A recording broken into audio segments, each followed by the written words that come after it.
Gimana ya biar pembicaraan di HP nggak bocor dan dihack orang? Enterprise Secure Messaging, chat, video call, voice, dan pembicaraan grup terjamin kerahasiaannya dengan sistem Enterprise Grade 2-layer security. Komandan, masuk. Lapor. Tolong diulangi, kurang jelas suaranya. Arus lalu lintas si pelancar pakai digital? Apa mungkin? Dengan Touch to Talk, walkie-talkie berbasis aplikasi untuk komunikasi antar tim lapangan tanpa batasan jarak.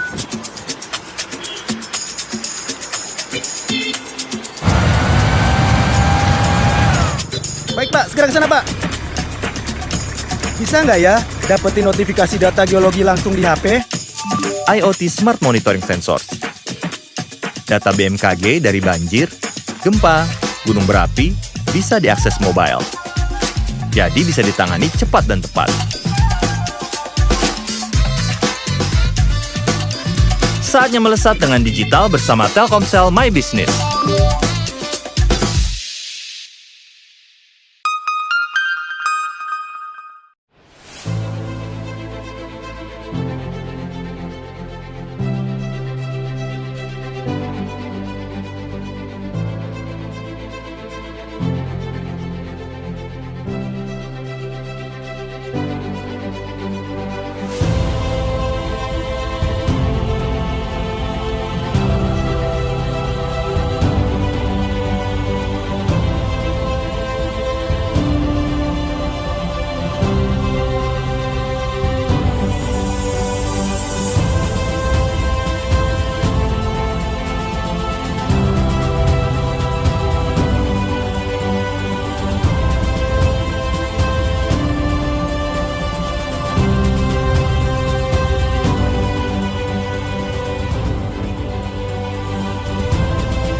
Daripada handphone kamu hanya diam tergeletak, kamu sudah coba belum menelpon teman lama dan menanyakan kabarnya? Halo Jaya. Lagi pusing soal toko. Pernah nggak bantu posting dagangan baru teman kamu? Pernah coba belanja untuk mereka yang penting buat kamu? Semoga Hari Merdeka di tahun yang sulit ini bukan hanya jadi slogan semata, tapi jadi titik pengingat untuk saling membantu apa yang kita bisa untuk sesama. Kami akan selalu ada bersama kamu dan handphonemu. Sedikit di sini, sedikit di sana, sebagai satu bangsa, satu Indonesia. Pagi, masker.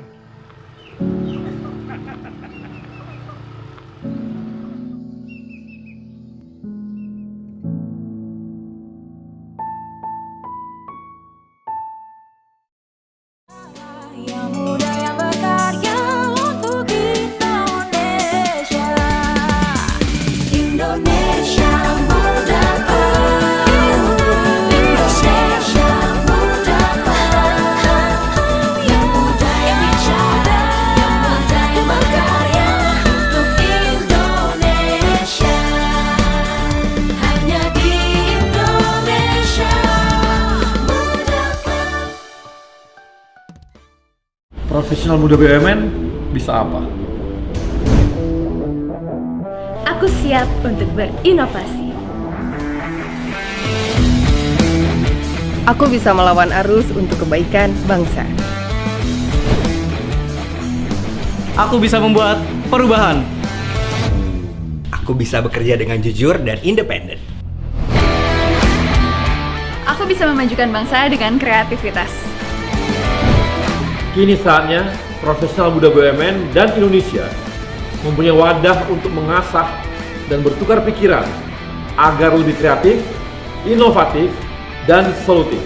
Saksikan Indonesia Muda Club, diskusi cerdas dengan para profesional muda BUMN untuk Indonesia yang lebih baik.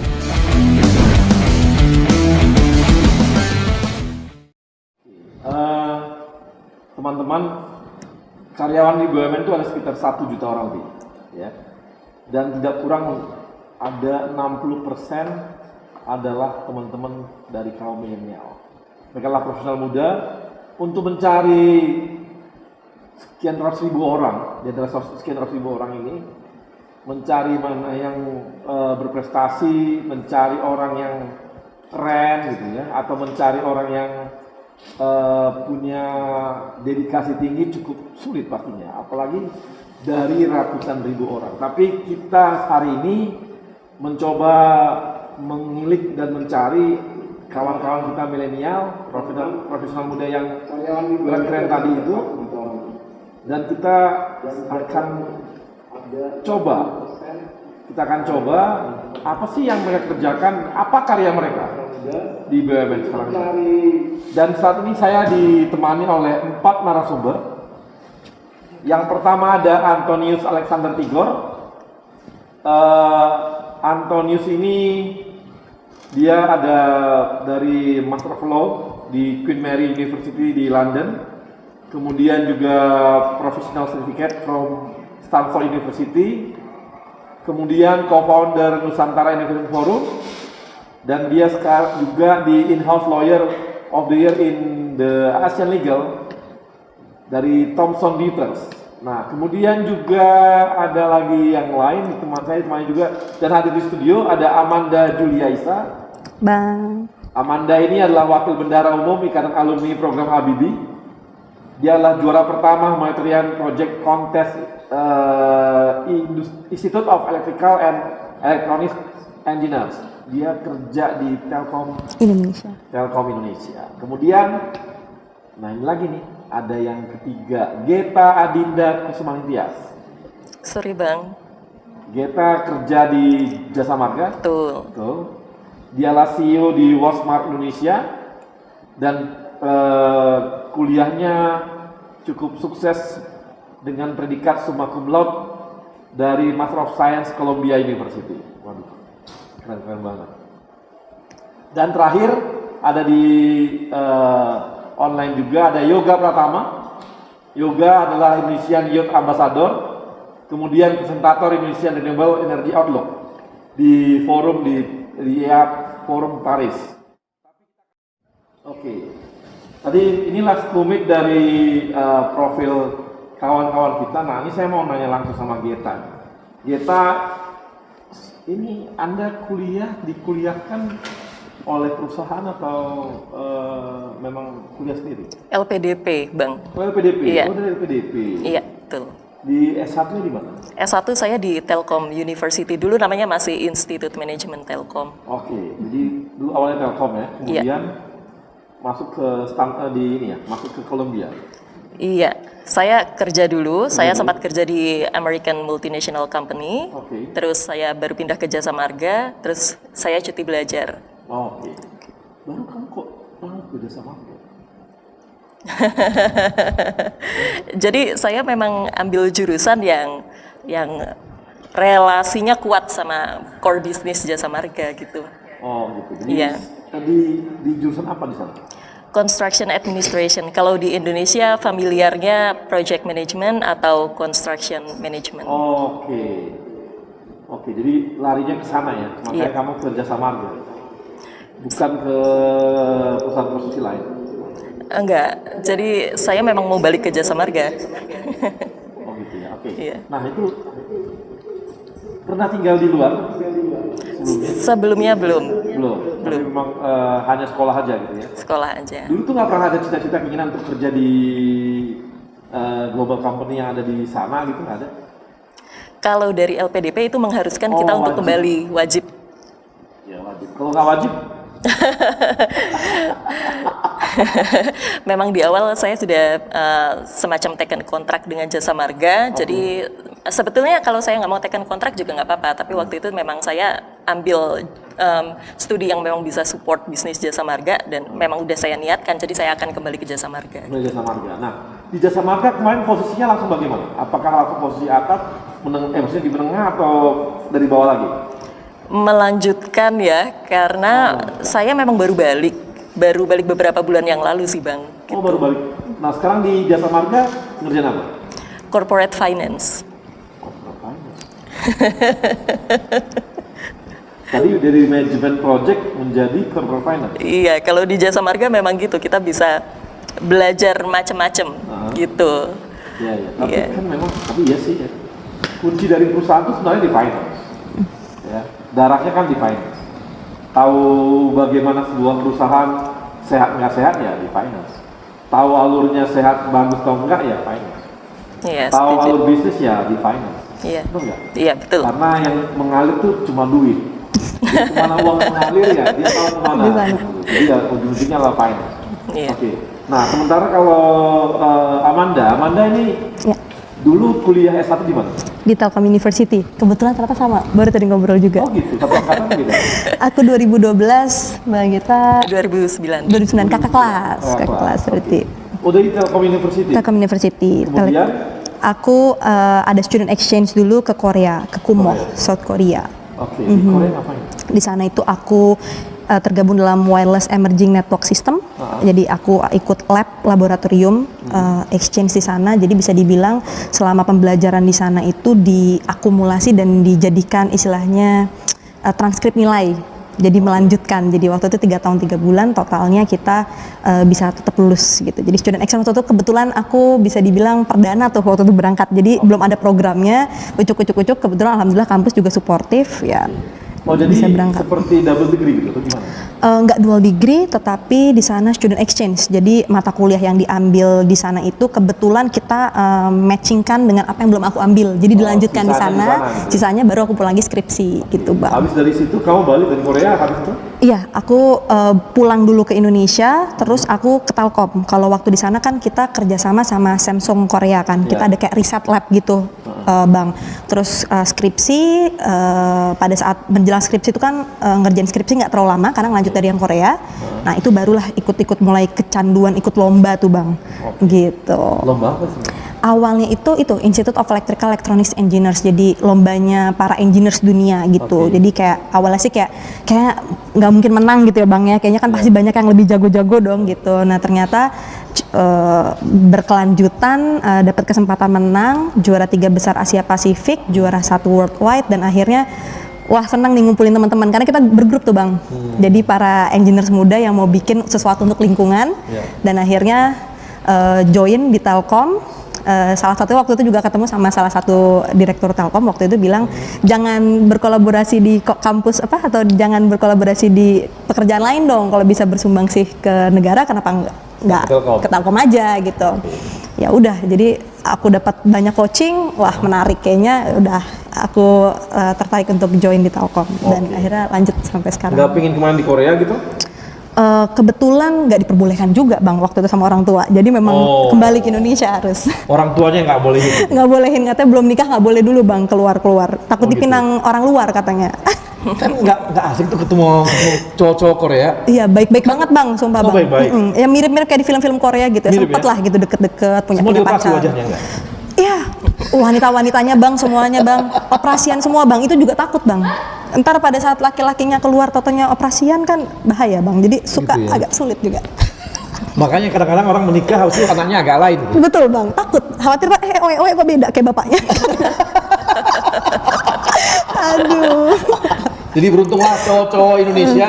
Ternyata cowok-cowok Indonesia, cewek-cewek Indonesia masih lebih suka dengan cowok Indonesia daripada cowok-cowok Korea yang ganteng-ganteng itu, karena mereka semua dioperasi sementara kita asli. Banyak yang dioperasi, banyak. Di sini banyak yang asli. Oh, di sini yang asli ya? Di sana enggak ya? Di sana banyak juga yang tidak asli gitu Bang. Ya? Bahaya nanti kalau jangan-jangan setiap ulang tahun ganti wajah deh. Harusnya takut ya Bang. Setiap 17 tahun kalau teman sekamar aku tuh yang wanita itu hadiah baru. Jadi hidungnya baru. Wah, aduh asik banget ya, telinga baru, hidung baru, hidungnya Bang. Bibir baru, mata baru gitu. Kebetulan temen wanitaku tapi yang Oh, gitu ya? Temen asrama kan kita sama satu dorm sama wanita. Makin cantik dulu tiap tahun. Cantik banget. Tiap tahun tak? Makin tiap tahun cantik gitu. Minder bang. Aduh. Minder berat. Untungnya nanti usia 40 dia meleleh. Perawatannya kenceng. Oke, kemudian ada yoga. Bisa yoga? Yoga? Hai kak. Yoga. Halo yoga. Yoga di kuliah di kerja di Pertamina. Sejak tamat atau bagaimana di Pertamina? Ya. Manggilnya Om. Waduh. Pelanggaran nih. Yoga, kau kuliah di mana yoga? Dimarahin. S1 di mana? Saya di STT Migas bang, STT Migas Balikpapan. Oh, STT Migas Balikpapan. Ya. Oke, dari STT Migas Balikpapan yang dipunya Pertamina ya? Atau beda? Kalau di STT Migas di sini punya swasta bang. Oh, punya swasta. Oke. Kemudian habis itu kamu lanjutin kuliah keluar atau enggak? Rencananya sih, insya Allah pengennya tahun depan atau 2 tahun lagi lanjut bang. Oke, yang pengalaman kamu di Paris tuh ngapain aja? Kok bisa tiba-tiba ke sana? Di Paris itu sebelumnya ada kompetisi dari Kementerian SDM. Itu kompetisi menulis seluruh Indonesia, kemudian finalisnya itu dipilih untuk mempresentasikan proyeknya ke International Clean Energy Forum di Jakarta.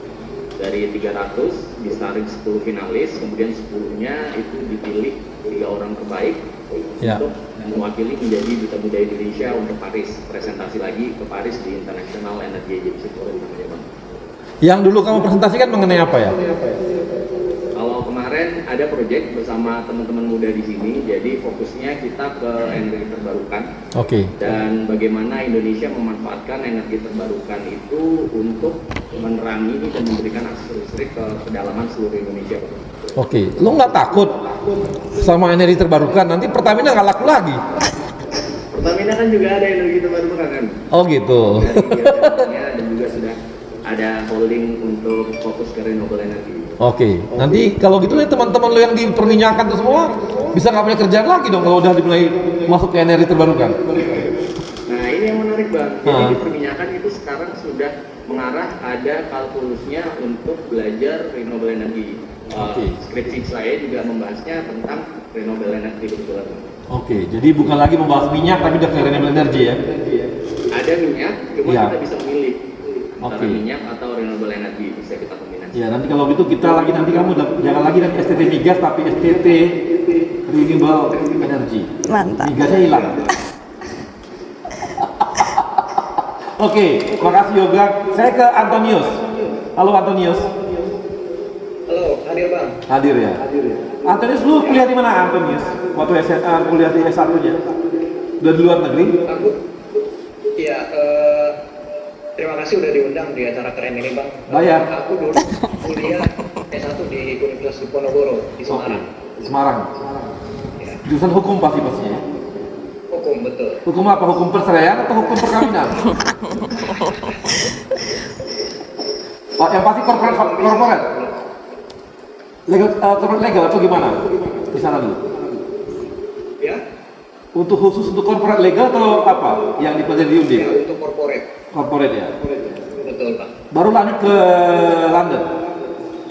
Ya baru lanjut ke London setelah saya mendapatkan Chevening Award dari kerajaan Inggris. Oh gitu. Kok bisa dapat bos? Ya karena saya coba ikut seleksi.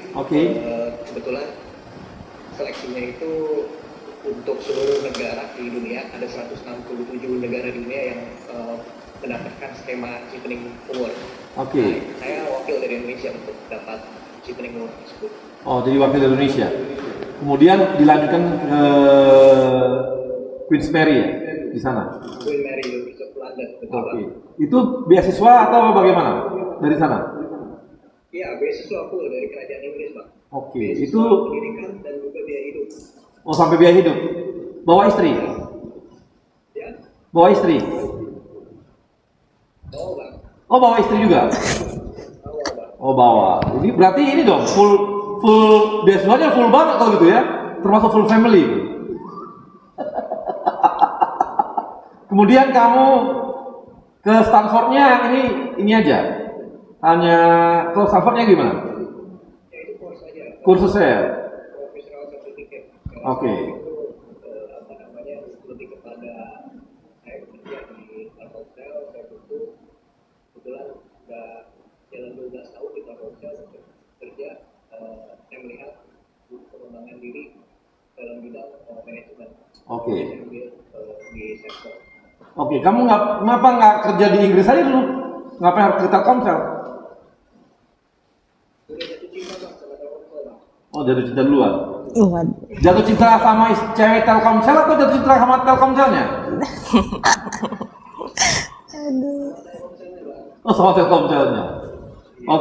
Oke, makasih Antonius. Kita kawan-kawan tadi demikian tadi sekilas apa yang telah mereka kerjakan, apa prestasi mereka. Nanti kita akan bahas lebih jauh dan lebih mengulik lagi apa saja yang telah mereka lakukan di masing-masing BUMN-nya, data di perusahaannya, dan apa sih yang mereka karya-karya mereka yang ada di masing-masing BUMN-nya. Dan kita akan bahas setelah yang satu ini. Gimana ya biar pembicaraan di HP nggak bocor dan dihack orang? Enterprise Secure Messaging, chat, video call, voice, dan pembicaraan grup terjamin kerahasiaannya dengan sistem enterprise grade 2-layer security. Komandan, masuk. Lapor. Tolong diulangi, kurang jelas suaranya. Arus lalu lintas di pelancar pakai digital? Apa mungkin? Dengan touch to talk, walkie-talkie berbasis aplikasi untuk komunikasi antar tim lapangan tanpa batasan jarak.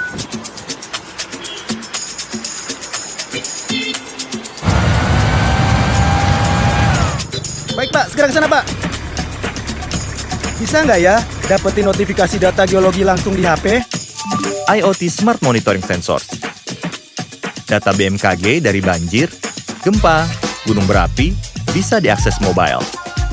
Jadi bisa ditangani cepat dan tepat.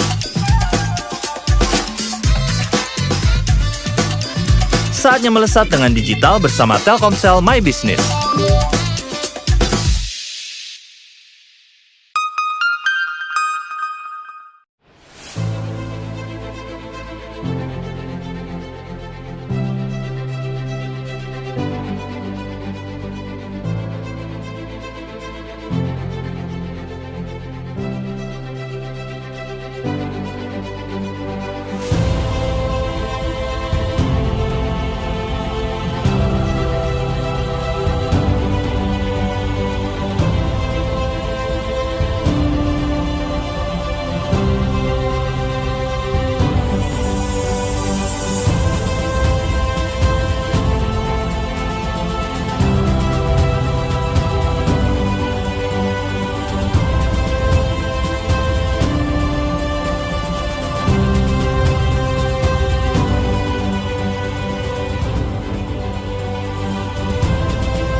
Daripada handphone kamu hanya diam tergeletak, kamu sudah coba belum menelpon teman lama dan menanyakan kabarnya? Halo Jaya. Lagi pusing soal toko. Pernah nggak bantu posting dagangan baru teman kamu? Pernah coba belanja untuk mereka yang penting buat kamu? Semoga Hari Merdeka di tahun yang sulit ini bukan hanya jadi slogan semata, tapi jadi titik pengingat untuk saling membantu apa yang kita bisa untuk sesama. Kami akan selalu ada bersama kamu dan handphonemu. Sedikit di sini, sedikit di sana, sebagai satu bangsa, satu Indonesia. Pagi, masker.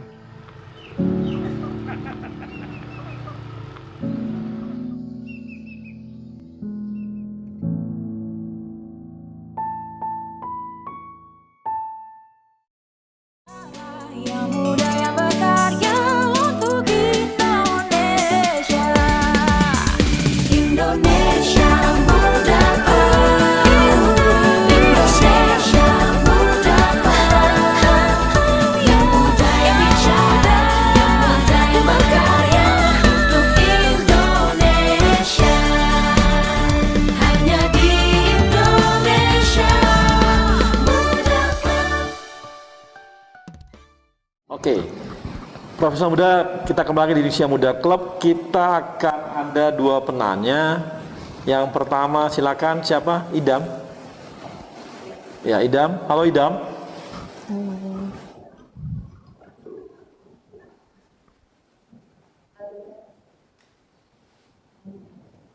Alika, silakan Alika, ada Alika. Terima kasih udah diberikan kesempatan untuk bertanya. Izin perkenalkan saya Alika. Mau bertanya, apa sih yang menjadi motivasi kakak-kakak untuk lebih mengutamakan pendidikan dan karir dibanding yang lainnya? Dan kapan kakak-kakak itu mulai sadar kalau pendidikan itu dan karir emang benar-benar penting? Oke, sekarang saya udah ya. Nah, ini bisa langsung Geta. Kenapa mengutamakan pendidikan dan karir daripada yang lain-lain? Daripada yang lain-lain gitu ya. Ya itu tadi saya udah sempat bilang sih, sebetulnya saya pursue pendidikan sampai ke Amerika itu mulainya dari niat yang kecil gitu. Saya ingin membukakan gerbang untuk orang-orang di sekitar saya gitu. Karena saya mau kasih lihat ke mereka, if I can do it, so you can do it too gitu. I'm not coming from a fancy background.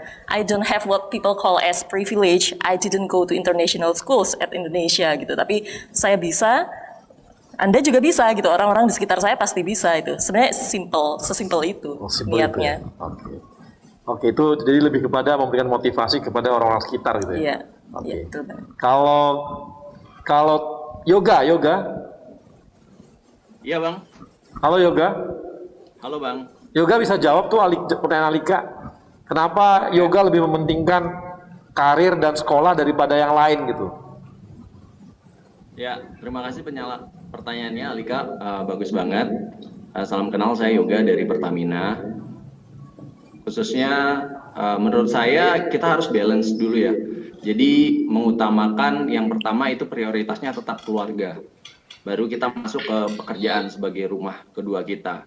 Otomatis kenapa lebih milih dan fokus kepada karir? Yang pertama kita harus punya tujuan dulu.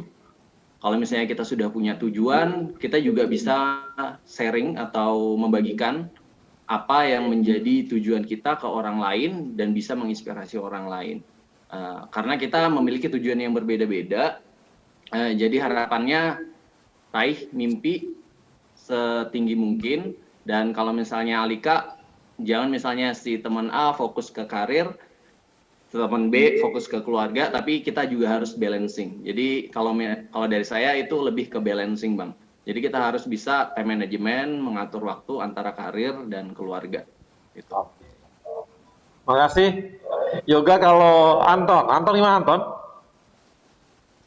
Ya Bang. Ya. Kenapa Anton katanya lebih prioritasin kerja dan kuliah, sekolah daripada yang lain? Ya, sebetulnya ini terima kasih atas pertanyaannya. Tadi yang Yoga sampaikan dan juga Geta sampaikan itu sangat selaras dengan apa yang mau saya jawab. Jika saya boleh tambahkan, upaya saya untuk bekerja dan sekolah itu adalah merupakan upaya saya untuk stay relevan terhadap sebuah perubahan. Itu. Kenapa? Karena seperti Charles Darwin bilang bahwa it's not the strongest that survive, nor the most intelligent, but the most responsive to change. Nah, itu saya dapat dari pekerjaan dan juga dari pendidikan. Sehingga saya dapat lebih inline dengan kemajuan zaman. Secara otomatis saya juga bisa menjadi dampak yang baik untuk perusahaan dan sekitar saya. Tentunya juga dengan lingkungan, dimanapun saya berada. Oke, makasih. Nah, kalau Amanda, gimana Amanda?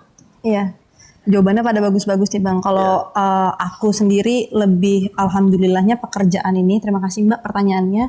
Untuk aku sendiri lebih melihat kebetulan pekerjaan yang aku lakukan sekarang ini sesuai dengan minat aku gitu, Women in Tech, Ladies in Technology. Makanya kita saling berkumpul nih. Jadi after office biasanya justru kita malah kumpul bareng nih sama teman-teman BUMN, sama teman-teman sesama kolega lah ya gitu. Jadi bisa dibilang nggak kerasa tuh Bang, nggak kerasa kayak cuman kerja doang gitu Bang. Jadi bahasan-bahasan tadi tentang data-data tadi lah, jadi wah kayak kesannya regulasi-regulasi. Nah itu kita bahas biasanya jadi obrolan after office. Jadi menurut aku bisa dibilang kebetulan priority utamanya pastinya untuk memberikan sumbangsih terbaik bagi sekitar ya kan, baik itu bagi keluarga, perusahaan ataupun masyarakat. Tetapi kebetulan sekali sejalan dengan apa yang disuka, dan kebetulan di lingkungannya itu teman-teman BUMN ini mostly 60% anak-anak generasi milenial ya. Kita after office juga ngomonginnya itu, jadi kerasa kayak nongkrong, have fun bareng, tapi ngomonginnya juga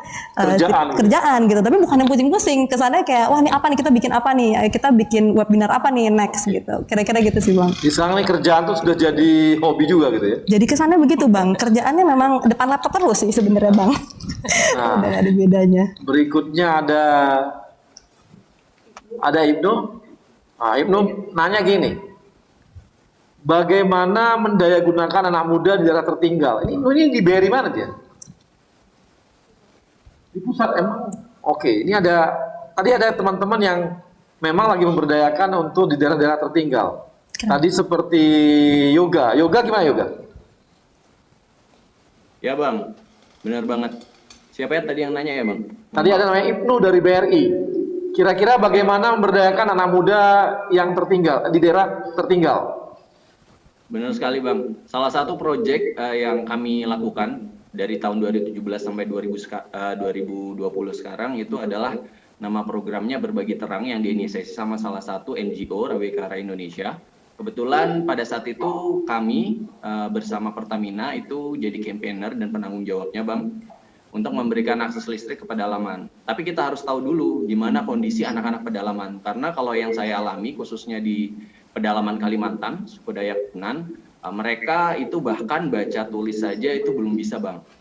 Artinya untuk memberdayakannya kita juga harus paham dulu bagaimana kondisi baik dari geografis, kondisi pendidikan di sana. Ketika kita sudah survei, kita sudah research atau riset, kita bisa mulai memecahkan masalah nih. Kalau misalnya di sana pada saat itu kita tidak hanya membagikan lampu, tapi juga ada namanya sekolah adat. Jadi kita memberikan pemahaman untuk mengenalkan dulu nih bahasa Indonesia dan bagaimana cara berhitung. Otomatis ketika mereka masuk ke dunia luar, misalnya paling luar ke kotanya, kalau misalnya di Kalimantan Utara itu kota Tarakan, mereka tidak gampang dibodohi atau paham mengenai cara berhitung dan cara membaca. Jadi mereka bisa mulai bersaing. Nah, ketika itu mulai kita level up lagi, kita tingkatkan lagi ke pendidikan selanjutnya. Jadi yang pertama untuk memberdayakannya kita bisa mulai lihat kondisi geografisnya dan bagaimana keadaan masyarakat sana, baru kita bisa mulai membuat program-program. Program-programnya kecil-kecil saja, mulai dari seperti sekolah adat maupun program-program pengetahuan sharing seminggu sekali yang relevan dengan pekerjaan mereka nantinya. Gitu Bang. Oke, terima kasih Yoga. Jadi teman-teman dari ini ya, kawan-kawan profesional muda, tadi udah bisa lihat bahwa dari tadi kita bicara dari awal sampai akhir, kita bisa lihat bahwa kawan-kawan kita ini ternyata pada umumnya adalah orang-orang yang bisa membalancing hidupnya gitu. Ada yang dia membalancing antara pekerjaan, pendidikan, keluarga, suami, ada anak dan sebagainya gitu ya. Ada juga yang membalancing antara bisa membangun pertemanan komunitasnya, malah menghubungkan dengan pekerjaannya, diskusi-diskusinya pun berhubungan dengan pekerjaan, tapi itu mereka anggap bukan lagi sebuah pekerjaan itu bukan lagi sebuah beban gitu, tapi sebuah hobi bagi mereka, dan itu udah bagian dari hidup mereka gitu. Kemudian ada lagi kawan-kawan kita di samping mereka juga bekerja di pekerjaannya, kemudian mereka juga balancing dengan keluarga, balance dengan pertemanan, atau malah ada juga yang malah punya ruang-ruang besar untuk mengabdi di masyarakat lepas dari pekerjaan intinya gitu. Jadi Ini banyak banget ya kita bisa dapatkan inspirasi-inspirasi dari kawan-kawan kita ini, dan yang hebat lagi mereka rata-rata adalah orang-orang yang spesifik dengan ilmunya gitu. Punya pengetahuan yang ke depan, yang maju gitu ya. Tadi ada punya pengetahuan mengenai data center gitu ya, yang memang ke depan itu dibutuhkan betul gitu ya. Ada juga yang belajar mengenai legal pun ternyata berkembang juga, tidak terpatok pada yang lama dulu gitu ya. Ya legal, corporate legalnya adalah berhubungan dengan tanah, dengan ya perdata dan sebagainya gitu. Ini enggak gitu, ada juga terus ke digital gitu. Tadi ada juga yang berhubungan dengan renewable energy gitu ya, atau juga dengan finance, tapi finance-nya berpikir untuk proyek lebih besar, tidak hanya melihat dari satu sisi sebagai finance itu, tapi melihat dari perkembangan wilayah dan hubungannya seperti perkembangan sebuah infrastruktur gitu. Ini adalah hal-hal yang menarik yang kita dapatkan dari kawan-kawan kita milenial hari ini, dan saya merasa tidak rugi untuk mengundang mereka karena banyak sekali inspirasi yang kita dapatkan dari kawan-kawan kita ini. Dan untuk itu saya juga mengucapkan terima kasih kepada sponsor kita, Telkomsel, Jasa Marga, Kereta Api Indonesia, Aspindo, dan tidak lupa kepada Yayasan BUMN. Dan kepada teman-teman Fresh Muda, tetap semangat, kita akan terus berkembang. BUMN akan mengalami sebuah proses transformasi. Pak Menteri kita, Pak Erick Thohir, mempunyai sebuah kerangka besar membangun BUMN, dan kalau kawan-kawan tetap melihat perkembangan di Indonesia Muda Club, kawan-kawan akan bisa melihat juga apa sebenarnya visi misinya Pak Erick Thohir menjabat sebagai menteri dan mengembangkan BUMN dalam mentransformasikan BUMN-nya.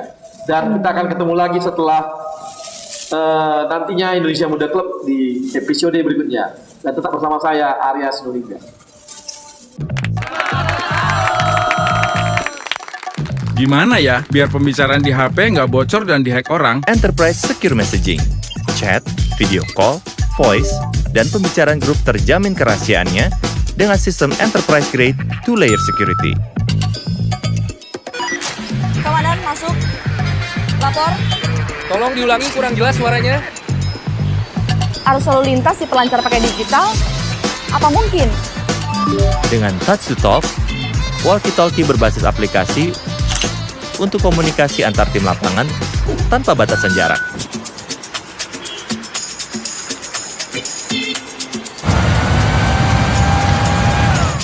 Baik Pak, segera ke sana Pak. Bisa nggak ya dapetin notifikasi data geologi langsung di HP? IoT Smart Monitoring Sensors. Data BMKG dari banjir, gempa, gunung berapi bisa diakses mobile. Jadi bisa ditangani cepat dan tepat. Saatnya melesat dengan digital bersama Telkomsel My Business.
Daripada handphone kamu hanya diam tergeletak, kamu sudah coba belum menelpon teman lama dan menanyakan kabarnya? Halo Jaya. Lagi pusing soal toko. Pernah nggak bantu posting dagangan baru teman kamu? Pernah coba belanja untuk mereka yang penting buat kamu? Semoga Hari Merdeka di tahun yang sulit ini bukan hanya jadi slogan semata, tapi jadi titik pengingat untuk saling membantu apa yang kita bisa untuk sesama. Kami akan selalu ada bersama kamu dan handphonemu. Sedikit di sini, sedikit di sana, sebagai satu bangsa, satu Indonesia. Pagi, masker.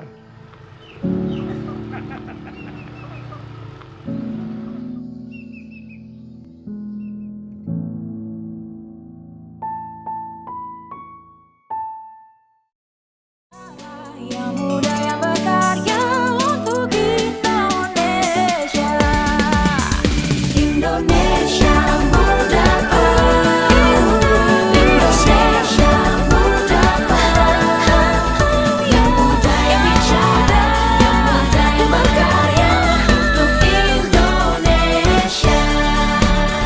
Hanya di Indonesia muda. Ya. Profesional muda, kita kembali lagi di Indonesia Muda Club dan saya mau ngobrol-ngobrol sama Geta nih. Get, ada sesuatu yang kamu bawa ke perusahaan kamu saat ini dari apa yang ada kamu capai di luar negeri? Kalau sejauh ini karena saya baru balik ya, Baru itu balik ya? tadi yang saya cerita saya baru sharing aja nih, Iya. sharing ke teman-teman tentang project management gitu kan, perbandingan project management di negara maju, Iya. terus apa yang bisa kita adopsi di Indonesia, apa yang bisa kita improve di sini gitu. Sama ya kalau saya sih sebenarnya my journey starts from such a simple wish sebenarnya Pak. Saya itu ke Amerika karena memang dari saya pingin sekolah ke luar negeri, tapi di satu sisi saya juga mikir saya seorang ibu, saya punya anak, gitu udah kan? punya anak? Udah punya anak. Udah banget, wajahnya masih muda banget. Iya. Udah punya anak berapa? Satu. Dari? Iya. Kenapa? Ya, nggak apa-apa. Dari satu suami. Ya, jadi saya seorang ibu, saya seorang istri, saya seorang kakak, adik, saudara, teman dari banyak orang gitu. Jadi saya keinginannya sekolah di Amerika itu sebetulnya pingin membukakan gerbang untuk mereka gitu. Saya pingin orang-orang di sekitar saya itu termotivasi, terinspirasi, terus mendapatkan informasi yang penting gitu. Nah, di Jasa Marga sini kamu dikasih ruang nggak sama manajemennya? Berani nggak dia jawabnya? Dengan apa yang kamu terima ilmu di luar, bawa ke ini, dikasih ruang nggak untuk sharing atau apa gitu? Iya, jadi sharing itu memang difasilitasi oleh Jasa Marga. Oke. Jadi ada webinar. Oh, dikasih ruang memangnya sama mereka ya? Iya. Manajemennya terbuka banget dong gitu ya? Iya, betul. Sangat terbuka untuk itu ya? Iya. Ya, mudah-mudahan. Sekarang usia berapa? Saya saya lupa umur saya berapa ya? Nggak dilarang ya nanya? 2 sekian. 2 sekian? 20 sekian. Oh gitu? Iya. Oh, muda sekali. Ini Pak Erik lagi nyari-nyari direktur loh. Direksi muda perempuan. Wah. Berani tarung nggak? Di endorse. Oke, makasih. Geta, saya ke Antonius. Anton? Ya Bang. Nah, Ton, kalau di Telkomsel kamu dikasih ruang besar nggak oleh kawan-kawan di Telkomsel untuk apa yang kamu dapat di luar negeri itu bisa kamu terapkan di perusahaan gitu? Karena banyak sekali perusahaan-perusahaan tidak memanfaatkan semaksimal mungkin apa yang talenta yang dimiliki oleh kawan-kawan gitu. Ya, saya cukup bersyukur karena para senior leaders di Telkomsel itu mampu melihat talenta yang ada dari luar gitu ya, Pak. Nah, saya diakomodir apa yang passion saya. Jadi saya banyak sekali dilibatkan dalam proyek-proyek strategis di Telkomsel maupun proyek-proyek yang kritikal sehingga secara langsung ilmu saya juga jadi terpakai gitu. Oke, jadi artinya ruangnya dikasih betul ya. Untuk sharing, untuk yang muda-muda atau yang senior-senior dikasih ruang juga nggak? Ya, betul, dikasih juga. Yang anak baru juga, yang junior juga semua dikasih. Jadi dikasih ruang betul oleh kawan-kawan Telkomsel ya. Nah, Betul. ada hal yang udah kamu terapkan nggak dari apa yang di ilmu kamu? Tadi sudah ya, yang mengatakan bahwa ilmu mengenai khususnya digital legal itu bisa kamu terapkan di Telkomsel gitu ya? Iya. Jadi saya khususnya menerapkan perlindungan data, prinsip-prinsip perlindungan data di perusahaan saya terapkan juga. Lalu kita juga membantu menjadi mitra strategis untuk para bisnis unit di Telkomsel. Oke. Nah, di Telkomsel sendiri yang seperti kamu khusus untuk digital legalnya banyak nggak? Nah itu baru saya, Pak. Oh, baru kamu. Iya. Nah, ini peluang bagi orang-orang yang orang legal di BUMN. Ternyata di Telkomsel baru 1 orang. Berarti ini karirnya untuk bisa naik cepat, bisa besar nih. Karena cuma 1 orang kan? Mau nggak mau cuma si Anton aja nih dikasih gaji besar. Ton, gaji kamu berapa, Ton? Enggak, nggak perlu jawab.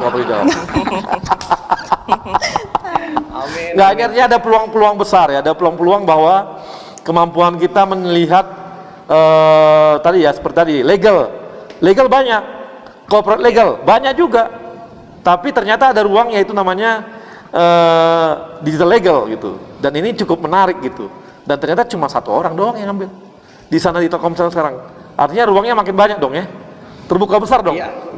Di Indonesia udah banyak nggak yang seperti kamu, Ton? Ada beberapa, cuman kalau dibandingkan dengan sektor lain seperti hukum kompetisi ataupun hukum tanah itu kan mereka lebih banyak. Jadi secara populasi itu masih sedikit sebetulnya. Secara populasi lebih sedikit ya. Jadi perlu banyak dilahirkan juga kalau gitu ya. Iya, apalagi sekarang kan everything is digital kan, Bang. Ya, jadi betul. Harusnya kita ikut dalam konteks tersebut dan ikut serta dalam bidang hukum. Nah, ini kawan-kawan ya, teman-teman di masing-masing BUMN, ini ada ruang besar. Karena apa? Karena hampir semua BUMN saat ini masuk ke digital. Masuk ke digital. Banyak banget masuk ke digital. Mungkin ada juga kebutuhan legal untuk digital juga akan makin banyak gitu ke depannya. Benar nggak, Ton? Pasti. Karena pada saat ini kan jadi nggak hanya Telkomsel kan ruang-ruang itu jadinya gitu. Betul, karena semua perusahaan semuanya going digital, dari perbankan, perusahaan properti dan juga perusahaan-perusahaan lain semuanya mereka pada going digital. Makanya kita mengalami namanya traffic explosion tadi. Oke. Semuanya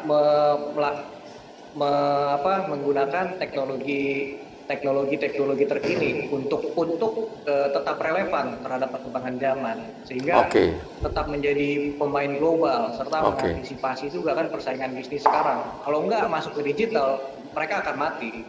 Ini artinya apa? Perbankan sendiri pun yang begitu besar gitu ya, BUMN kita, Bank Mandiri mungkin atau BRI atau BTN yang masuk digital, mau nggak mau memang butuh juga orang legal digital nih, digital legal yang memang, dan sangat jarang, ada ruang besar nih bagi kawan-kawan BUMN yang sekarang ini kerja di legal, ambil S2-nya digital legal aja, seperti Anton. Tanya aja sama Anton, ada di mana aja bisa kuliah yang cepat sehingga bisa nambah ilmu dan memberi ruang besar pada kawan-kawan. Oke, Ton, makasih. Yoga. Ya, Yoga. Nah, Yoga sekarang tadi kan ngomong di hulu ya, di produksi Pertamina gitu ya.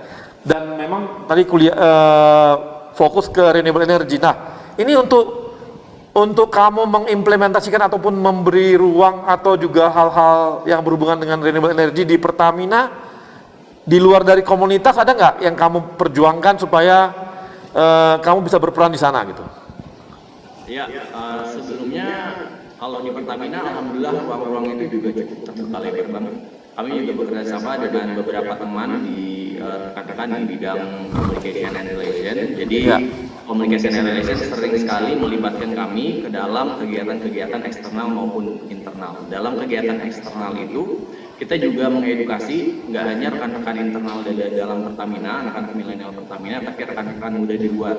Salah satunya beberapa waktu lalu juga ikut ke salah satu proyek BBM Satu Harga di Kalimantan Tengah. kita juga mengedukasi anak-anak pedalaman mengenai tidak hanya Pertamina tapi juga renewable energy itu sendiri juga, Bang. Oke, ini saya mau informasikan juga mungkin ke Yoga juga ya. Kemarin baru disampaikan oleh Pak Erick Thohir, Pak Menteri kita, kalau sekarang namanya transformasi energi. Sekarang Pertamina itu diminta menghitung kapan kira-kira energi fosil itu akan habis. Harus diperkirakan kapan habis dan kapan proses-proses mulai renewable energy akan masuk. Kita akan punya 3 itu, sekarang nanti ketiganya tahapannya. Ada yang namanya energi fosil, kemudian ada yang pakai EV battery, Pertamina juga masuk. Yang ketiga ada yang namanya masuk ke renewable energy. Apalagi kabarnya di Thailand itu saya lupa, kalau energi solar itu sekarang sudah harganya sangat murah, lebih murah daripada yang dijual oleh kawan-kawan PLN. Betul sekali, Bang. Benar nggak, Yoga? Bahkan pada saat saya ke Paris itu juga mengunjungi salah satu perusahaan, kalau di sana disebut BUMN-nya juga, namanya itu EDF atau bahasa Prancisnya Electricité de France. Ya. Itu salah satu perusahaan penghasil, mungkin sekarang tahun lalu dia 75% nuklir, tapi di 2025 dia akan meningkatkan fokusnya ke 50% renewable energy dan 50% nuklir. Artinya apa? Perusahaan-perusahaan di level dunia ini juga sudah melihat potensi renewable energy. Bahkan di Perancis pun itu sudah diterapkan ke mobil-mobil. Kalau misalnya di Indonesia ada Gojek atau GrabCar, di sana juga ada EV vehicle-nya yang bisa disewa langsung oleh masyarakat di Perancis dan khususnya di kota Paris. Karena di kota Paris juga salah satu dimulainya Paris Agreement atau perjanjian Paris yang berfokus untuk mengurangi emisi global dan perbanyak penggunaan renewable energy. Ya, ini memang apalagi kan sekarang gini ya. Dulu kan orang pengen baterainya cepat diisi gitu ya.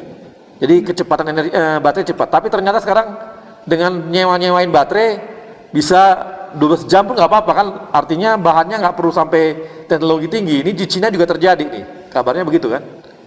Betul, Bang. Bahkan di Autoliv pada saat kami site visit bersama teman-teman Kementerian SDM, mereka sudah mengembangkan kalau biasanya electric vehicle itu di-charge 12 jam atau 6 jam, mereka sudah menyiapkan untuk di-charge bersaing untuk tenaga fosil yaitu hanya 3 detik sampai 2 detik, Bang. Sudah di-charge. Iya. Kamu nggak pengen pindah karena perusahaannya Pertamina yang ngurusin itu? Insya Allah, Bang.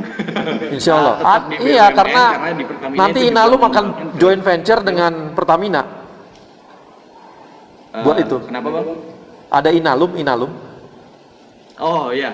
Main ID akan joint venture dengan Pertamina bikin EV battery tadi gitu. Betul, Bang. Kamu minta pindah aja sekarang, cepet-cepet. Iya.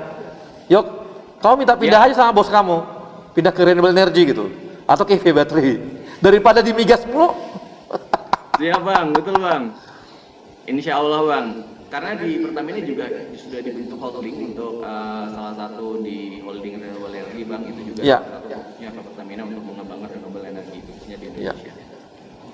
Ya, ini juga bagi teman-teman di Pertamina atau yang lainnya atau di PLN, ruang kita sangat besar untuk masuk ke renewable energy dan EV battery sekarang ini. Dan ini peluangnya untuk anak-anak muda BUMN untuk masuk ke sana juga.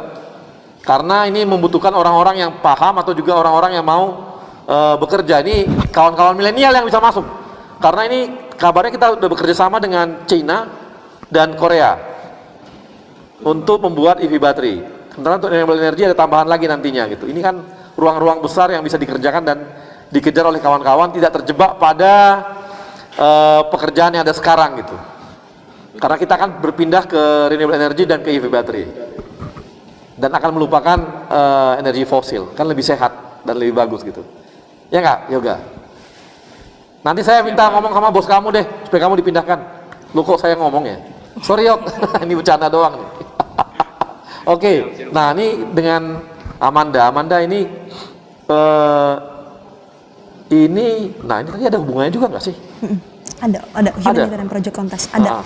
Jadi kebetulan Humanitarian Project Contest itu kita bangun untuk di rural area, Bang. Rural area waktu itu di Pulau Mapor. Lalu yang kedua kita bikin di Wonogiri gitu, Pak. Waktu pada saat di sana kita bikin wireless sensor network. Nah, wireless sensor network itu pilot project. Jadi kita membantu para nelayan bagaimana kira-kira melihat presisi waktu itu kira-kira yang banyak ikan itu di mana gitu. Nah, itu pakai digital image processing saat itu karena waktu itu aku ngambil penjurusan tentang image processing, tentang signaling. Jadi di telekomunikasi ada network, transmisi dan juga signaling. Aku ambil di signaling. Lalu di sana menarik tuh untuk di develop bareng dan kebetulan di rural area ya pastinya tadi ya energinya terbatas gitu, makanya kita pakai panel surya dan di setiap proyek kita bikin inisiasinya itu adalah selalu ada panel suryanya, Bang, karena bisa dibilang kebutuhan listrik di setiap masyarakat itu pastinya masih sangat amat dibutuhkan dan pada saat di sana kita bawakan panel suryanya, kita bikin approach untuk wireless sensor networknya, jadi menarik sebenarnya. Tetapi kalau untuk sampai pengumpulan data belum tuh, sampai kita encourage tarik data untuk masuk ke cloud dan sedemikian rupa belum, karena waktu awal pilot project. Dan mungkin ya menariknya belajar apa yang bisa ditarik ke Indonesia adalah pada saat kita harus mempresentkan di depan 120 negara begitu kan. Kita mempresentkan project kita di sana ada teman-teman Oxford, Harvard, pastinya kan dari top university di Amerika dan kita dari Indonesia nih ceritanya nih, negara berkembang nun jauh di sana ceritanya gitu. Jadi pada saat kita punya keberanian nih untuk present dan akhirnya bermanfaatnya itu adalah pada saat dihadapkan kemarin kita tahun lalu ikut di Indonesia Data Center Cloud Summit. Waktu itu kebetulan banget ada satu slot speaker kosong, Bang. Jadi satu untuk director, yang satu lagi slot speaker kosong untuk approach digital marketingnya gitu.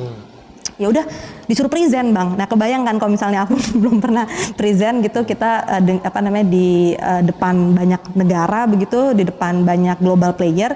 Nah, di sana alhamdulillah dikasih kesempatan untuk untuk present tentang bagaimana kekuatan data center dan infrastruktur di Telkom, bagaimana kita punya rencana hyperscale data center saat itu dan sampai akhirnya tahun ini akan diadakan secara virtual.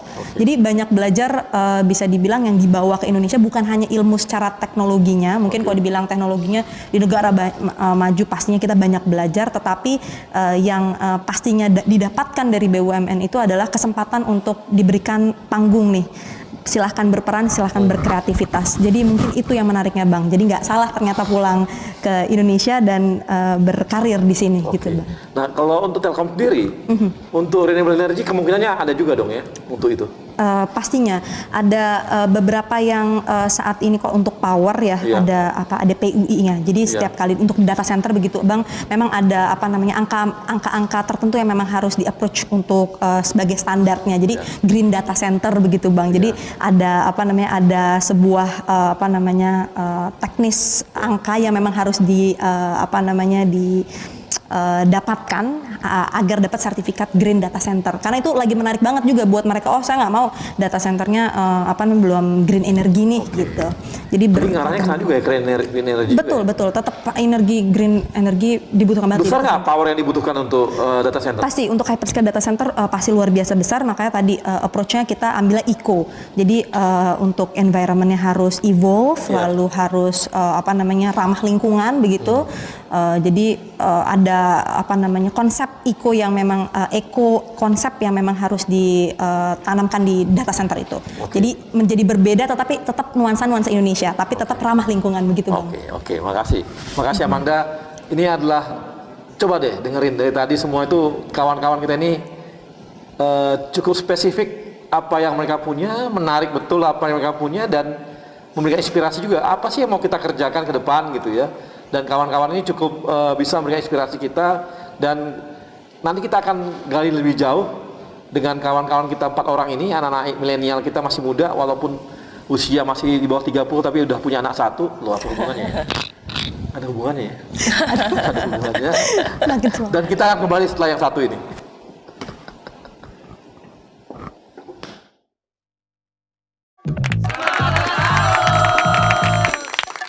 Gimana ya biar pembicaraan di HP nggak bocor dan dihack orang? Enterprise Secure Messaging, chat, video call, voice, dan pembicaraan grup terjamin kerahasiaannya dengan sistem enterprise grade 2-layer security. Komandan, masuk.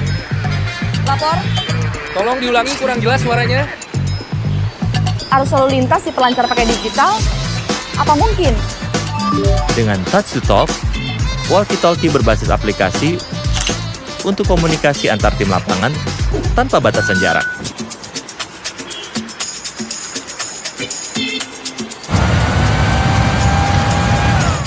Baik Pak, segera ke sana Pak. Bisa nggak ya dapetin notifikasi data geologi langsung di HP? IoT Smart Monitoring Sensors. Data BMKG dari banjir, gempa, gunung berapi bisa diakses mobile. Jadi bisa ditangani cepat dan tepat. Saatnya melesat dengan digital bersama Telkomsel My Business.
Daripada handphone kamu hanya diam tergeletak, kamu sudah coba belum menelpon teman lama dan menanyakan kabarnya?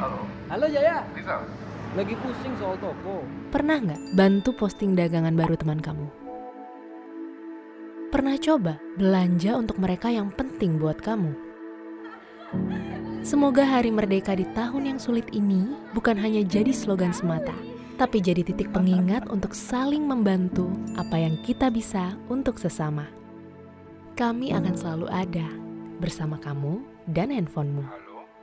Sedikit di sini, sedikit di sana, sebagai satu bangsa, satu Indonesia. Pagi, masker.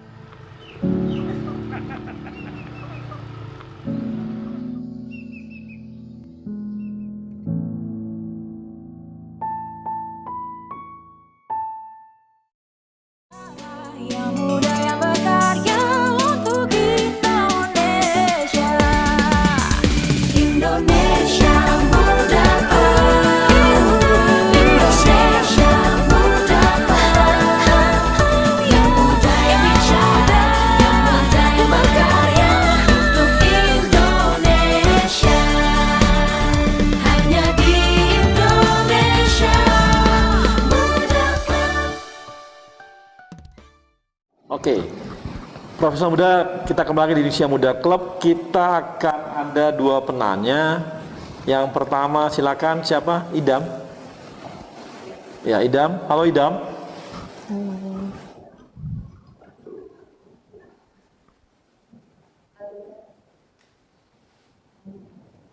Alika, silakan Alika, ada Alika. Terima kasih udah diberikan kesempatan untuk bertanya. Izin perkenalkan saya Alika. Mau bertanya, apa sih yang menjadi motivasi kakak-kakak untuk lebih mengutamakan pendidikan dan karir dibanding yang lainnya? Dan kapan kakak-kakak itu mulai sadar kalau pendidikan itu dan karir emang benar-benar penting? Oke, sekarang saya Udah ya. Nah, ini bisa langsung Geta. Kenapa mengutamakan pendidikan dan karir daripada yang lain-lain? Daripada yang lain-lain gitu ya. Ya itu tadi saya udah sempat bilang sih sebetulnya saya pursue pendidikan sampai ke Amerika itu mulainya dari niat yang kecil gitu. Saya ingin membukakan gerbang untuk orang-orang di sekitar saya gitu. Karena saya mau kasih lihat ke mereka, if I can do it, so you can do it too gitu. I'm not coming from a fancy background. I don't have what people call as privilege. I didn't go to international schools at Indonesia gitu. Tapi saya bisa, Anda juga bisa gitu. Orang-orang di sekitar saya pasti bisa itu. Sebenarnya sesimpel itu niatnya. Itu ya? Oke, itu jadi lebih kepada memberikan motivasi kepada orang-orang sekitar gitu ya? Iya, Oke. itu. Kalau yoga? Iya bang. Halo yoga? Halo bang. Yoga bisa jawab tuh pertanyaan Alika. Kenapa yoga lebih mementingkan karir dan sekolah daripada yang lain gitu? Ya, terima kasih pertanyaannya Alika, bagus banget. Salam kenal, saya Yoga dari Pertamina. Khususnya menurut saya kita harus balance dulu ya. Jadi mengutamakan yang pertama itu prioritasnya tetap keluarga. Baru kita masuk ke pekerjaan sebagai rumah kedua kita. Otomatis kenapa lebih milih dan fokus kepada karir? Yang pertama kita harus punya tujuan dulu. Kalau misalnya kita sudah punya tujuan, kita juga bisa sharing atau membagikan apa yang menjadi tujuan kita ke orang lain dan bisa menginspirasi orang lain. Karena kita memiliki tujuan yang berbeda-beda, jadi harapannya raih mimpi setinggi mungkin. Dan kalau misalnya Alika, jangan misalnya si teman A fokus ke karir, teman B fokus ke keluarga, tapi kita juga harus balancing. Jadi kalau dari saya itu lebih ke balancing bang. Jadi kita harus bisa time management, mengatur waktu antara karir dan keluarga. Gitu. Makasih. Yoga kalau Anton gimana Anton? Ya bang. Ya. Kenapa Anton katanya lebih prioritasin kerja dan kuliah, sekolah daripada yang lain? Ya sebetulnya ini terima kasih atas pertanyaannya. Tadi yang Yoga sampaikan dan juga Geta sampaikan itu sangat selaras dengan apa yang mau saya jawab. Jika saya boleh tambahkan, upaya saya untuk bekerja dan sekolah itu adalah merupakan upaya saya untuk stay relevan terhadap sebuah perubahan. Itu. Kenapa? Karena seperti Charles Darwin bilang bahwa it's not the strongest that survive, nor the most intelligent, but the most responsive to change. Nah, itu saya dapat dari pekerjaan dan juga dari pendidikan. Sehingga saya dapat lebih inline dengan kemajuan zaman. Secara otomatis saya juga bisa menjadi dampak yang baik untuk perusahaan dan sekitar saya. Tentunya juga dengan lingkungan, dimanapun saya berada. Oke, makasih. Nah, kalau Amanda gimana? Iya, jawabannya pada bagus-bagus nih Bang. Kalau aku sendiri lebih alhamdulillahnya pekerjaan ini, terima kasih Mbak pertanyaannya. Untuk aku sendiri lebih melihat kebetulan pekerjaan yang aku lakukan sekarang ini sesuai dengan minat aku gitu, Women in Tech, Ladies in Technology. Makanya kita saling berkumpul nih. Jadi after office biasanya justru kita malah kumpul bareng nih sama teman-teman BUMN, sama teman-teman sesama kolega lah ya gitu. Jadi bisa dibilang nggak kerasa tuh Bang, nggak kerasa kayak cuman kerja doang gitu Bang. Jadi bahasan-bahasan tadi tentang data-data tadi lah. Jadi wah kayak kesannya regulasi-regulasi. Nah itu kita bahas biasanya jadi obrolan after office. Jadi menurut aku bisa dibilang kebetulan priority utamanya pastinya untuk memberikan sumbangsih terbaik bagi sekitar ya kan. Baik itu bagi keluarga, perusahaan ataupun masyarakat. Tetapi kebetulan sekali sejalan dengan apa yang disuka. Dan kebetulan di lingkungannya itu teman-teman BUMN ini mostly 60% anak-anak generasi milenial ya. Kita after office juga ngomonginnya itu jadi kerasa kayak nongkrong, have fun bareng tapi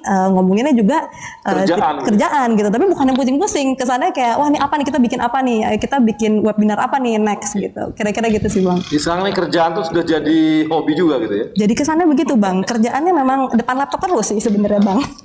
Nah, udah ada bedanya. Berikutnya ada Ibnu. Nah, Ibnu nanya gini, bagaimana mendayagunakan anak muda di daerah tertinggal? Ini di BRI mana dia? Di pusat emang? Oke, ini tadi ada teman-teman yang memang lagi memberdayakan untuk di daerah-daerah tertinggal. Tadi seperti Yoga gimana Yoga? Ya Bang, benar banget. Siapa ya tadi yang nanya ya Bang? Tadi ada namanya Ibnu dari BRI. Kira-kira bagaimana memberdayakan anak muda yang tertinggal, di daerah tertinggal? Benar sekali Bang. Salah satu proyek yang kami lakukan dari tahun 2017 sampai 2020 sekarang itu adalah nama programnya Berbagi Terang yang diinisiasi sama salah satu NGO Rawekara Indonesia. Kebetulan pada saat itu kami bersama Pertamina itu jadi campaigner dan penanggung jawabnya Bang, untuk memberikan akses listrik ke pedalaman. Tapi kita harus tahu dulu gimana kondisi anak-anak pedalaman. Karena kalau yang saya alami khususnya di pedalaman Kalimantan, suku Dayak Punan, mereka itu bahkan baca tulis saja itu belum bisa Bang. Artinya untuk memberdayakannya kita juga harus paham dulu bagaimana kondisi baik dari geografis, kondisi pendidikan di sana. Ketika kita sudah survei, kita sudah research atau riset, kita bisa mulai memecahkan masalah nih. Kalau misalnya di sana pada saat itu kita tidak hanya membagikan lampu, tapi juga ada namanya sekolah adat. Jadi kita memberikan pemahaman untuk mengenalkan dulu nih bahasa Indonesia dan bagaimana cara berhitung. Otomatis ketika mereka masuk ke dunia luar, misalnya paling luar ke kotanya, kalau misalnya di Kalimantan Utara itu kota Tarakan, mereka tidak gampang dibodohi atau paham mengenai cara berhitung dan cara membaca. Jadi mereka bisa mulai bersaing. Nah, ketika itu mulai kita level up lagi, kita tingkatkan lagi ke pendidikan selanjutnya. Jadi yang pertama untuk memberdayakannya kita bisa mulai lihat kondisi geografisnya dan bagaimana keadaan masyarakat sana, baru kita bisa mulai membuat program-program. Program-programnya kecil-kecil saja, mulai dari seperti sekolah adat maupun program-program pengetahuan sharing seminggu sekali yang relevan dengan pekerjaan mereka nantinya. Gitu Bang. Oke. Terima kasih Yoga. Jadi teman-teman dari ini ya kawan-kawan profesional muda, tadi udah bisa lihat bahwa dari tadi kita bicara dari awal sampai akhir, kita bisa lihat bahwa kawan-kawan kita ini ternyata pada umumnya adalah orang-orang yang bisa membalancing hidupnya gitu. Ada yang dia membalancing antara pekerjaan, pendidikan, keluarga, suami, ada anak dan sebagainya gitu ya. Ada juga yang membalancing antara bisa membangun pertemanan komunitasnya, malah menghubungkan dengan pekerjaannya. Diskusi-diskusinya pun berhubungan dengan pekerjaan, tapi itu mereka anggap bukan lagi sebuah pekerjaan. Pekerjaan itu bukan lagi sebuah beban gitu, tapi sebuah hobi bagi mereka, dan itu udah bagian dari hidup mereka gitu. Kemudian ada lagi kawan-kawan kita di samping mereka juga bekerja di pekerjaannya. Kemudian mereka juga balancing dengan keluarga, balancing dengan pertemanan, atau malah ada juga yang malah punya ruang-ruang besar untuk mengabdi di masyarakat lepas dari pekerjaan intinya gitu. Jadi ini banyak banget ya kita bisa dapatkan inspirasi-inspirasi dari kawan-kawan kita ini, dan yang hebat lagi mereka rata-rata adalah orang-orang yang spesifik dengan ilmunya gitu. Punya pengetahuan yang ke depan yang maju gitu ya. Tadi ada punya pengetahuan mengenai data center gitu ya, yang memang ke depan itu dibutuhkan betul gitu ya. Ada juga yang belajar mengenai legal pun ternyata berkembang juga, tidak terpatok pada yang lama dulu gitu ya. Legal, corporate legalnya adalah berhubungan dengan tanah, dengan perdata dan sebagainya gitu. Ini enggak gitu. Ada juga terus ke digital gitu. Tadi ada juga yang berhubungan dengan renewable energy gitu ya, atau juga dengan finance, tapi finance-nya berpikir untuk proyek lebih besar, tidak hanya melihat dari satu sisi sebagai finance itu, tapi melihat dari perkembangan wilayah dan hubungannya seperti perkembangan sebuah infrastruktur gitu. Ini adalah hal-hal yang menarik yang kita dapatkan dari kawan-kawan kita milenial hari ini, dan saya merasa tidak rugi untuk mengundang mereka karena banyak sekali inspirasi yang kita dapatkan dari kawan-kawan kita ini. Dan untuk itu saya juga mengucapkan terima kasih kepada sponsor kita, Telkomsel, Jasa Marga, Kereta Api Indonesia, Aspindo, dan tidak lupa kepada Yayasan BUMN. Dan kepada teman-teman Fresh Muda, tetap semangat, kita akan terus berkembang, BUMN akan mengalami sebuah proses transformasi. Pak Menteri kita, Pak Erick Thohir, mempunyai sebuah kerangka besar membangun BUMN, dan kalau kawan-kawan tetap melihat perkembangan di Indonesia Muda Club, kawan-kawan akan bisa melihat juga apa sebenarnya visi misinya Pak Erick Thohir menjabat sebagai menteri dan mengembangkan BUMN dalam mentransformasikan BUMN-nya. Dan kita akan ketemu lagi setelah nantinya Indonesia Muda Club di episode berikutnya. Dan tetap bersama saya, Arya Sinulinga. Gimana ya biar pembicaraan di HP nggak bocor dan dihack orang? Enterprise Secure Messaging, chat, video call, voice, dan pembicaraan grup terjamin kerahasiaannya dengan sistem enterprise grade 2-layer security. Komandan, masuk. Lapor. Tolong diulangi, kurang jelas suaranya. Arus lalu lintas di pelancar pakai digital? Apa mungkin? Dengan touch to talk, walkie-talkie berbasis aplikasi untuk komunikasi antar tim lapangan tanpa batasan jarak.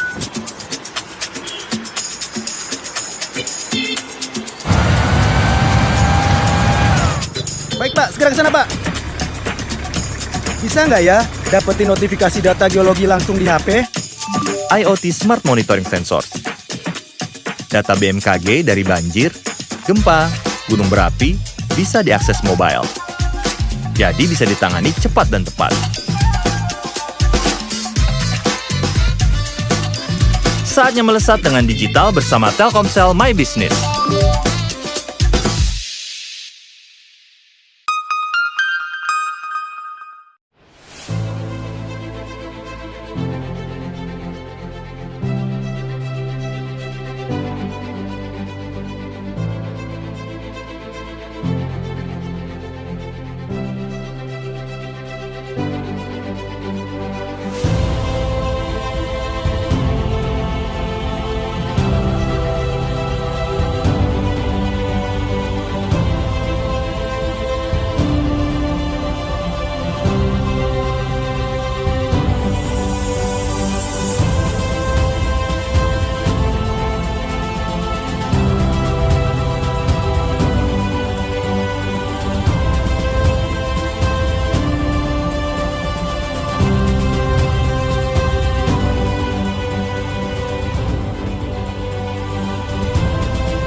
Daripada handphone kamu hanya diam tergeletak, kamu sudah coba belum menelpon teman lama dan menanyakan kabarnya? Halo Jaya. Lagi pusing soal toko. Pernah nggak bantu posting dagangan baru teman kamu? Pernah coba belanja untuk mereka yang penting buat kamu? Semoga Hari Merdeka di tahun yang sulit ini bukan hanya jadi slogan semata, tapi jadi titik pengingat untuk saling membantu apa yang kita bisa untuk sesama. Kami akan selalu ada bersama kamu dan handphonemu. Sedikit di sini, sedikit di sana, sebagai satu bangsa, satu Indonesia. Pagi, masker.